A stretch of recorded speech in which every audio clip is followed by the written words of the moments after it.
El-Rufai allegedly stated that he deceived Christians during the course of the electioneering campaigns, that the APC Muslim ticket. And yes, we offered them money. We said, look, if we have to pay you not to kill our people, we're happy to do it. You know, they come in as Islamic Jihadist, and they believe that they have been given a mandate to conquer Nigeria. And where you refuse, they come with war. So how can that be a religion of peace? Alright guys, welcome back again. Good morning, good afternoon, good evening, depending on the time you'll be watching this particular video. So guys, on this particular we'll be talking about those short snippets you just saw. So El-Rufai has been exposed. So El-Rufai actually came out and exposed himself, to be honest. He made some ridiculous statements in an interview where he stated categorically that during the 2023 presidential election, he deceived the Nigerian Christians, and the Muslim ticket was not just for political, issues alone. It was a means by which he wanted, or they collectively wanted, to actually Islamize a country and exterminate Christians in Nigeria. Now, he also went further in another video to make a statement that he supports the negotiation with bandits. Now, the issue is this really the person that is coming out for the 2027 presidential election? Is this the kind of person we are going to be trusting? Someone who actually came out to make such statement that the Muslim ticket, which, all of a sudden he decided to fight against Tinubu right now, maybe he did not favor him at the end, was a co-plot for the extermination of Christians in Nigeria, which has led to the present genocide that the Americans is even about to intervene. It is very, very, horrifying and very, very alarming how these people can always have this kind of ulterior motive and expect Nigerians to continue trusting in whatever they are doing. Now, the problem is not just El-Rufai alone. I'm going to play that video for you guys to take a look at. Meanwhile, Prophet Isa Elbuba don't also come out, expose, a lot of things behind this issue of the Muslims fighting and, the Fulanis, trying to actually dominate the entire country in the name of Allah, whatever, these jihadists, all of them that are trying to Islamize the entire country. Now, note that some of them, according to this man, he stated this categorically, that though not all Muslim, not all people, not all the Northerners support this, people like the Hausas do not support this, and because of that, some of the Hausas are being paid, for actually standing in their way. You understand that the issue of some Muslims who are being paid is not because it's not because the killing is general. It is because they refuse to actually accept that it is right to actually buy all the Christians in Nigeria. First of all, take a look at this particular video, after which I will also bring you the next video of Sheik Kuti. Almost Sheik Kuti don't talk more. A lot of things he exposed about, this Muslim, stated it categorically, made it clear that Muslim religion is not a peaceful religion. It does not come with anything peace, and even read it in the Quran that stated it categorically that anyone that does not believe in Muslim should be pied. Take a look at the video first of all, and I'll be right back. Don't forget to smash the like button, share your opinion on the comment section regarding this statement released by El-Rufai. El-Rufai, we know, has always been someone who is always carrying this Islam on his head. He has even gone into a lot of atrocities in terms of negotiation with bandits. All of us are aware of this. Watch the video, guys. Don't forget to smash the like button, share this video, and also share your opinion. Nasiru El-Rufai has been accused of wanting to set Nigeria on fire with his utterances. A chieftain of the All Progressives Congress in Plateau State, Samuel Kwamko, made the accusation after a video in which El-Rufai allegedly stated that he deceived Christians during the course of the electioneering campaigns, that the APC Muslim ticket was not for religious dominance, when in actual fact the tickets, both nationally and at the state level, were for Islamic dominance. In the video, which has since gone viral, El-Rufai is reported to have also said that the victory of Bola Ahmed Tinubu had silenced the Christian Association of Nigeria, adding that he will sustain an Islamic-dominated government for 20 years and unending, not only in Kaduna State, but in Nigeria at large. Kwamko, who is also a former national director of the Christian Association of Nigeria, while reacting to El-Rufai's comments, expressed disappointment at his classification of citizens of his state as them versus us, which to him meant that the former governor cannot be exonerated from the wanton killings, demolition of houses, and places of worship of Christians in Kaduna. Well, let's take a listen to a short clip of that video before we come back for a discussion. Duk da taron dangin da aka yi, duk da addini da aka yi amfani da shi, Allah ya ba Asiwaju nasara. Abinda muka samu muka yi a Kaduna yanzu an yi shi a ƙasa gaba daya. Babu wani makaryaci da zai zo ya ce, zai fito ya ce shi zai yi siyasa na Kiristanci ya ci zaɓe. Peter Obi ya yi ga inda yake. An yi maganin wannan, dole suka yi shuru. Tun da Asiwaju ya ci zaɓe kan tsit. To da haka ne za a samu zaman lafiya a ƙasar nan. To shi ma ka gani aka sake aka ƙara sai komi sai ya wallahi abinda muka yi kenan kuma ni da wasu daga cikin mu a ganin mu mun gama aikin. This has caused a huge debate on social media as well, but let me take a tweet before I take your comment. And yes, we offered them money. We said, look, if we have to pay you not to kill our people, we're happy to do it. Compensation for lives and property has foundations even in the Quran and the Bible. Frankly, as the governor of the state, this is where my opinion comes in. As I speak, we are aware of some church leaders that have been getting money from abroad to bury Christians that have been killed, to rebuild thousands of churches that have been destroyed, because the more they put this on social media and give the impression that Christians are being targeted, the more dollars flow in. Is that you have proof of this? I will not say proof. The security agencies have been monitoring, and when we put it all together, you'll be surprised which people we are going to prosecute. We have less than 90 seconds. There are people in southern Kaduna, political leaders, church leaders, that are selling a narrative of exclusion, that only indigenes should live there, only people of a particular religion should live there. Now, unless people agree to live in peace and know that this is Nigeria, no one can chase anyone out, we will not have peace. Apologies for pointing out to Nigerians that this government is incompetent and has failed to provide security. If you say we are politicizing it, fix the problem so that we can't politicize it. Okay? Are we politicizing breathing of air? Every Nigerian can breathe air. We can't politicize it because there is no problem there. Industry.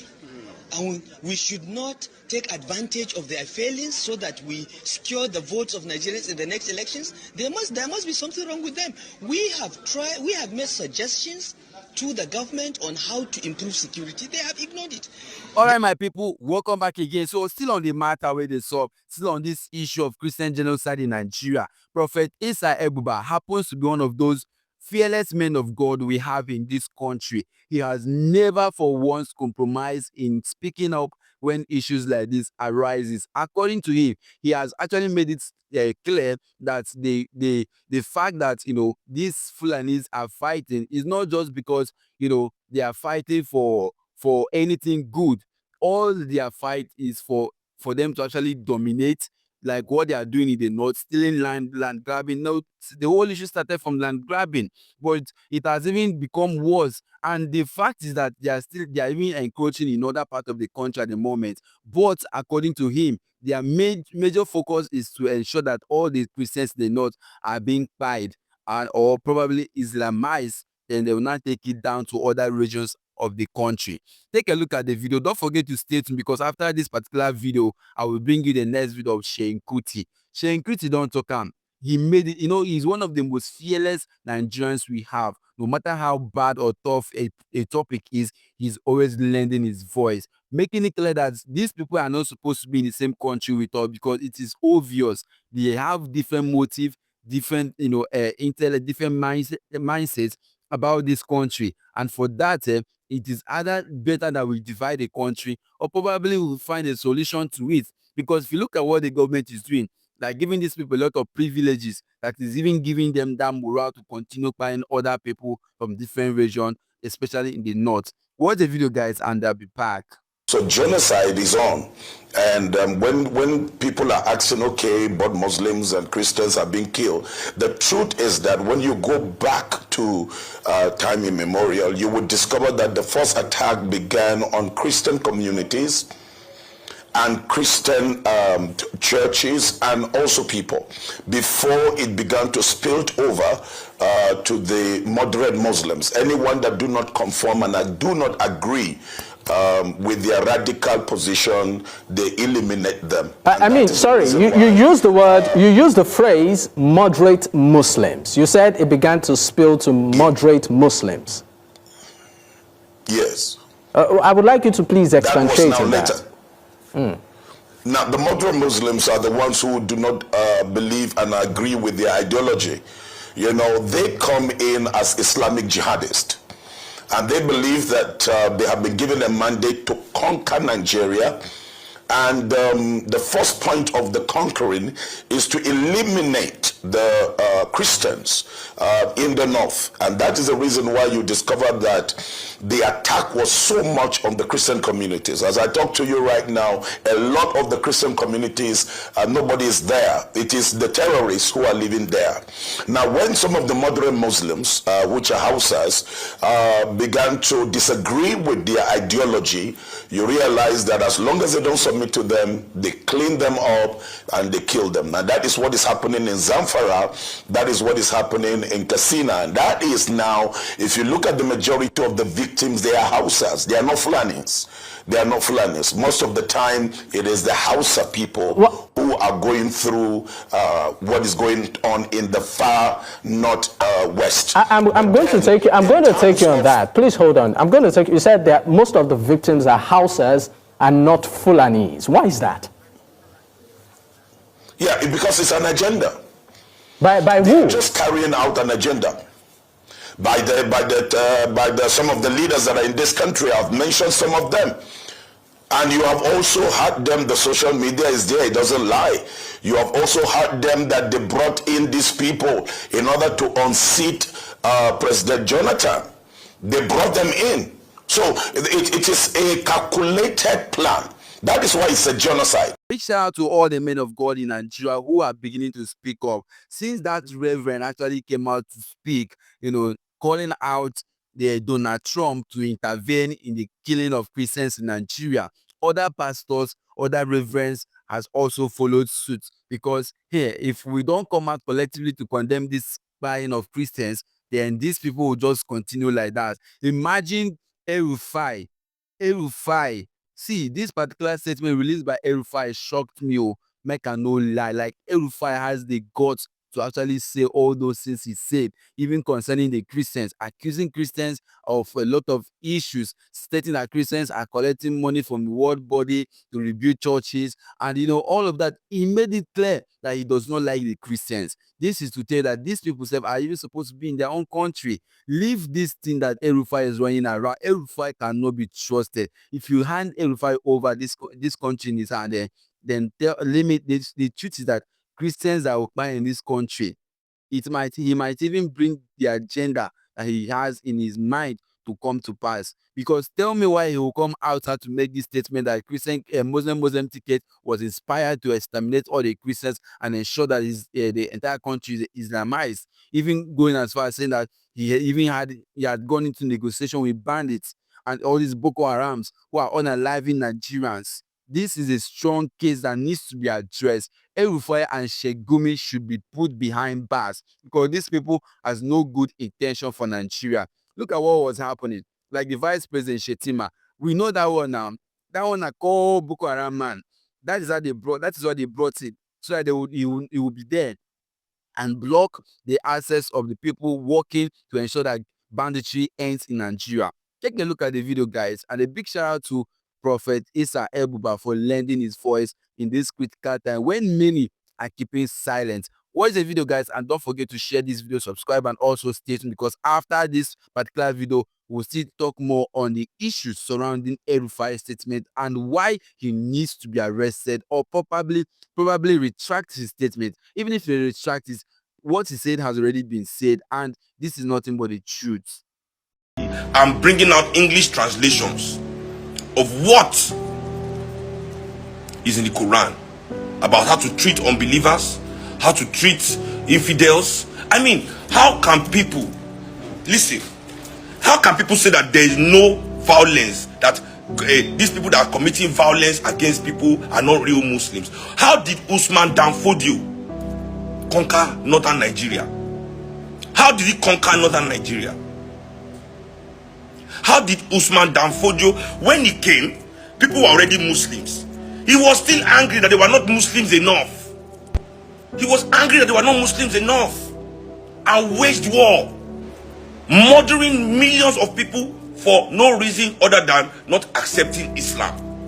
But these same people who have taken lands by blood just because the people there refuse, where you refuse, they come with war. So how can that be a religion of peace? If I refuse your religion and you come and subdue me because I refuse by violence and war in a land that is not your own, is this Usman Danfodio's father's land? This is Africa. The people of northern Nigeria, the Hausa tribes of northern Nigeria, said they want to keep the only people he could not conquer was the Borno people, because the Borno Empire was well organized. They resisted him, they beat him up. That's why till today there's still a shehu of Borno, not an emir. And that's why Boko Haram is there, number one place. They're not in Sokoto, destroying Sokoto. They are in Borno, continuing their imperialist mission to subdue that place and put an emir. What is anybody telling me here? Religion of peace? Okay. So now, let me look into the Quran, in English translation, because I'm sorry, I don't have Arabic translation. I have never, really, the way I read English Bible and claim to officially talk to anybody about it, I don't do that with, because, you have to learn Arabic, and I don't want to learn that.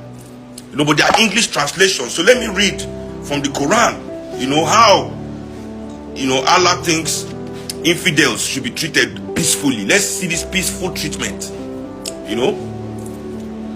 And I'm coming to, after the Quran, we'll not discuss the hadiths, because many of you that listen to these liars, these moderate liars, that they call themselves moderate Islamists, that do nothing but secretly happy that their religion is winning. In their mind, they're happy. Don't deal with and talk to Muhammad anyhow. You don't ask them, no. We don't believe in this killing. We don't. Anyway, you guys calm down. We'll discuss the hadith. Let people come and talk to us about the hadiths, because you see, the hadiths are the stories, the tales, the acts, the actions of the Prophet himself by the people closest to him. So apart from the Quran, when people interpret the Quran, they use the hadith. That's how they are able to interpret the Quran, by seeing what Muhammad did in that same situation, what he said to his people about that passage. So they have the corresponding text. You understand?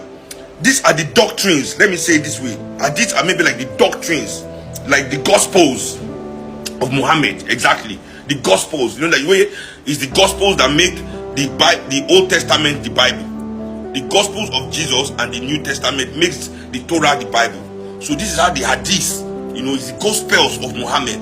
What he did, what he said. So it is in this hadith that people can see what the Prophet said about people, how he acted. You understand? Anyway, quickly, let me give you some of the sayings in this hadith. In the hadith, it says, jihad is your duty under any ruler, be he godly or wicked. A single endeavor of fighting in Allah's cause in the forenoon or in the afternoon is better than the world and whatever is in it.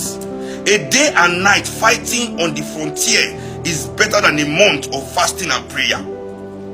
Nobody who dies and finds good from Allah in the hereafter would wish to come back to this world, even if you are given the whole world and whatever is in it, except the martyr who, on seeing the superiority of martyrdom, would like to come back to the world and get killed again in Allah's cause.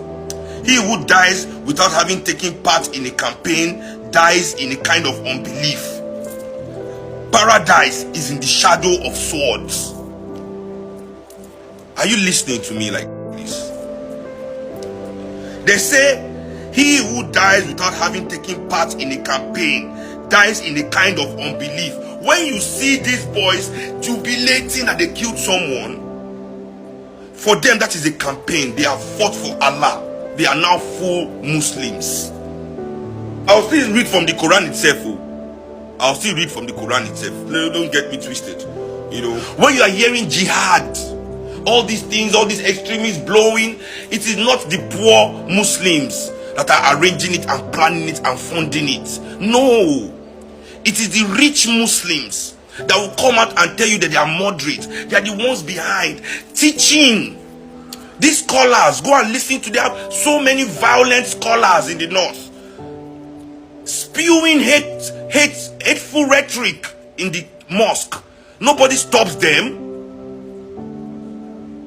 Telling people that they must kill for Allah, they must die for Allah if anybody. Did you hear what the cleric said yesterday? The cleric, go and look at this young stupid one that said he only had 83 million. Who donated 83 million for that one to do presidential campaign? He said insulting the prophet is the red line. This is somebody that wanted to rule Nigeria. He said they have red line. So you understand this red line word, this is a presidential aspirant. It is how they have been taught by these brains, these scholars that they all look up to. The 2027 general election is fast approaching, and the fact is that I am very, very happy that these people are coming out to make this kind of hilarious statement, this kind of comment that will actually, let Nigerians know who they really are. El-Rufai has made it clear that he cannot be trusted. El-Rufai, we know, is an extremist. He can go to any length to ensure that his evil plans come true, and for that reason we must never give him the opportunity. We saw how Christians were murdered and died in Kaduna while he was a governor. We saw what's happened in that state. There's no way anybody would tell me that with what happened during his tenure as a governor under the regime of the then president of Nigeria, Goodluck Jonathan, that we will still allow the same thing to happen at the national level. We must not allow it. El-Rufai must not succeed as the president of this country. If not, things might turn upside. Well, guys, let me know your opinion in the comment section. Don't forget to smash the like button. Stay tuned, because after this particular video, more videos will be coming your way. And as the matter they unfold, I'll be updating all of you. Thank you for watching, guys, and see you all on my next videos.